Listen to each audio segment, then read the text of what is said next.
INA Podcast.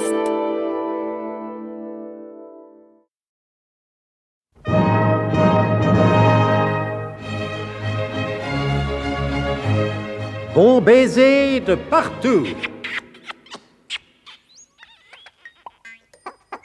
Une émission secrète de...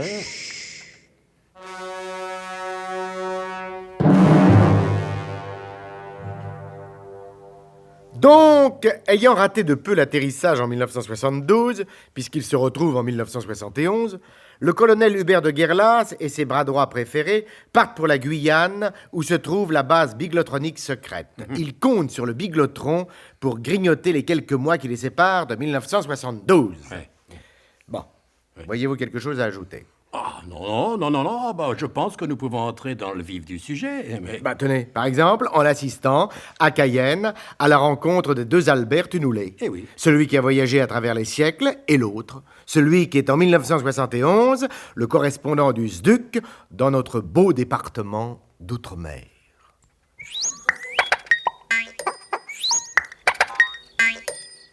Je suis pourtant pas facile à épater. Moi non plus, je suis plutôt dur à épater. Mais alors, je comprends pas. Si vous comprenez pas, qui voulait qu'ils comprennent? Écoutez, c'est pourtant bien simple, mon brave Tunoulet. À qui que vous causez, mon père? À moi ou à l'autre? C'est vrai ça, à qui que c'est? À moi ou à l'autre? Faudrait d'abord savoir qui c'est qui est l'autre. Vous êtes à la fois l'un et l'autre. C'est pas clair. Oh non, c'est pas clair. C'est même obscur. Vous êtes victime du même phénomène dont ont été victimes à Paris le colonel, Gédéon Burnemauve et l'adjudant Ifris. Le Tunoulet de 72 rencontre le Tunoulet de 71. Pourquoi que vous dites le Tunoulet 72? Pour le différencier du Tunoulet 71. Comment que je pourrais être un Tunoulet 72, vu que précisément on n'arrive pas à la rattraper cette année 72? Finalement, avec tous ces voyages au 18e et au 19e siècle, on l'a jamais connue cette année 72. Ah, la remarque en effet est assez juste. Alors moi aussi, je suis un Tunoulet 71. Non, parce que le Tunoulet 71, il éternue. Ah ben, tu vois, patiente jusqu'à la fin de l'année prochaine et tu seras guéri. Et un peu plus tard... Alors, mon père, tout est pareil? Pouvons-nous quitter cette bonne ville de Cayenne pour rejoindre la base biglotronique secrète? Aucun problème, mon colonel et fils. Nous partirons quand vous en donnerez l'ordre. Bien. Eh bien, je vais en donner l'ordre, et pas plus tard que dès à présent. Tifris, À vos ordres, mon colonel. rassemblez-moi tout ce petit monde en vue d'un départ immédiat. À vos ordres, mon colonel. Je viens de vous les donner. Exécution!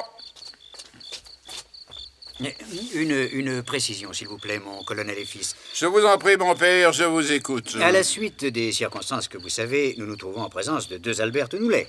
Un, c'est déjà beaucoup, mais deux, ça ne sera pas tenable. Oui, alors lequel faut-il emmener avec nous? Le moins bête. Ah, c'est que, enfin, comment dire, mon colonel, sans manquer au devoir de la charité chrétienne, le choix est difficile. Ouais, prenez celui qui n'éternue pas. Entendu, mon colonel.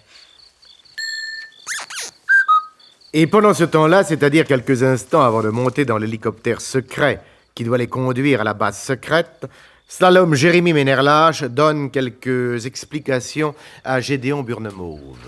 Mon cher ami, vous permettez que je vous appelle mon cher ami? J'appelais l'autre mon cher ami. Je vous en prie, professeur, puisqu'il paraît que je suis l'autre. Mais vous êtes l'autre, mais oui mon cher ami. Comment voudriez-vous qu'une famille aussi exceptionnelle, la vôtre, un milieu d'élite, le vôtre, et une éducation raffinée, l'ENA, ce n'est pas à la portée du premier imbécile venu. Il faut des diplômes. Comment voudriez-vous que tous ces éléments puissent produire autre chose qu'un individu unique, vous? Du moment que c'est un esprit scientifique qui me le déclare, je m'incline, ma modestie naturelle dut en souffrir. Seulement, au cours de nos pérégrinations dans les siècles passés, il s'est produit un incident. Voilà, le rayon a démonté le temps, vous a bloqué à l'instant où vous disiez « Oui, mon colonel ». Oui, professeur. Alors, le colonel de Guerlas, puisque nous avions atterri en 1971, vous a remplacé par l'homme que vous étiez en 1971. Je comprends, professeur. Seulement, je me sens frustré en quelque sorte, pas? Ah oui, et pourquoi? Si tout marche comme prévu, une fois arrivé à la base biglotronique secrète, nous allons passer subitement en 1972. Et en principe, oui, oui. Alors il y aura obligatoirement quelques mois de 1971 et quelques mois de 1972 que je n'aurai pas vécu. Des mois peut-être décisifs dans la vie d'un homme. Ah, je vous arrête. Raisonnement scientifiquement inexact, mon cher. Et pourquoi vous prie-je, professeur? L'autre, votre double, n'a jamais vécu, lui non plus, en 1972, puisque nous nous promenions en 1784 et en 1888. Alors... Ah, c'est juste. Je vais vous faire une confidence. Je n'y avais pas pensé. Ce n'est pas grave, mon cher ami. Vous savez, quand on commence à triturer le temps, on peut s'attendre à bien des surprises. On commence par faire tourner les films au ralenti, ou même à l'envers, et tout à coup, c'est la Terre qui se met à tourner dans l'autre sens. Ah, le temps. Si j'avais le temps, je vous en expliquerais des choses sur le temps. Tiens, c'est Pépé qui m'appelle. Pépé? Pépé, qui est cette personne que vous appelez familièrement Pépé? Eh bien, mon grand-père, que j'ai rencontré en 1888 et à qui j'ai fait un cadeau d'un petit émetteur pour pouvoir communiquer avec moi. Ah, bon. Oui, vous permettez? vous en Il faut que je réponde à Pépé. Je vous en prie. Allô, Pépé? Allô, Pépé, c'est toi? Hé, qui veux-tu que ce soit, fiston? Ah, oui, c'est juste. Que se passe-t-il? Pourquoi m'appelles-tu? Eh bien, ta comtesse Vanda me rend la vie impossible. Oh, mais faut pas te laisser faire, Pépé. Elle vient, je te rappellerai plus tard. C'est ça. À bientôt, Pépé. Ainsi, vous avez rencontré votre grand-père en 1888? Oui, à cette époque, il avait le même âge que moi. Ça ne nous rajeunit pas. Lui, si, peut-être, oui.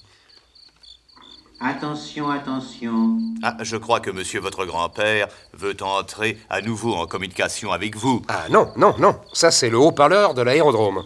Attention, attention, messieurs les voyageurs secrets à destination de la base secrète sont priés de se présenter à la porte secrète en vue de leur embarquement immédiat à bord de l'hélicoptère secret. Mais si je comprends bien, cette annonce nous concerne? Ah, je le pense aussi, oui. Et ils suivirent les indications si discrètement fournies par le haut-parleur et bientôt se trouvèrent devant la porte secrète.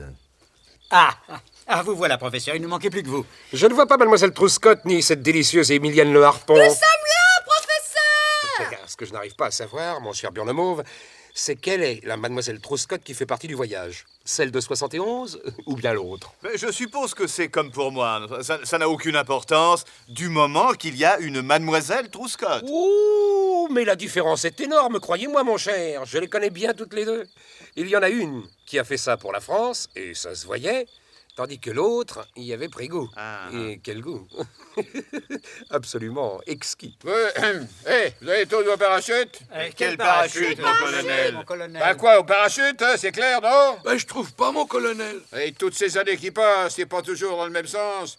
Ignorant en quel état nous allons retrouver la base biglotronique secrète. Alors, hein... Vous voulez dire, mon colonel, qu'on sera peut-être obligé de sauter en parachute? Pourquoi? Vous préférez sans parachute?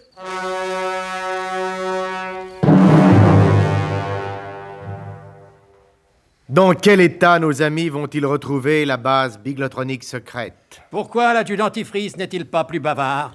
Que voulait dire Pépé Ménerlage en prétendant que la comtesse Vanda lui rendait la vie impossible? Un peu de patience et vous l'apprendrez au cours des prochains épisodes. Oh, à moins qu'il ne s'agisse des suivants.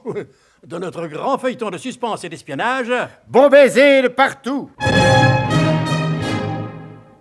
C'était Bon baiser de partout. Une émission secrète de... Pierre Dac et Louis Rognoni. Décryptage et mise en code, Jean-Wilfried Garret.